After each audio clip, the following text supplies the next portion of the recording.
Hi. So, I went to see two movies in the past week, Sinners and Thunderbolts.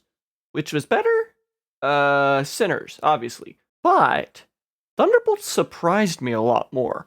It was very distinct from other Marvel movies in that it actually had a distinct directorial and visual style. And what? It actually has something to say artistically? Who are you and what did you do with the MCU? In all seriousness, this movie is actually using clever writing and allegory to cover topics way more serious than I would ever expect from a Marvel movie.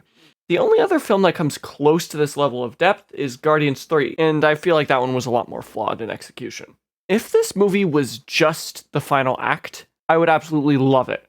But unfortunately, it does have the first few acts. There's nothing particularly wrong with them, they're very fun, and they're great for modern MCU standards. They're just nowhere near as good as you would want for a 9 or 10 out of 10 movie. Also, I feel like all the characters that weren't Yelena could have had more to do.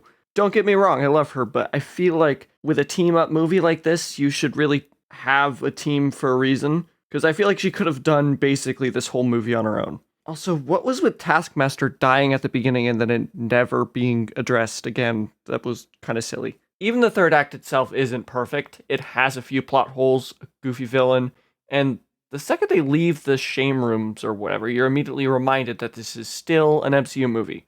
It still has the over-the-top teasers of future films, and, well, spoilers. I really don't like that Bob forgot everything that happened in the shame rooms.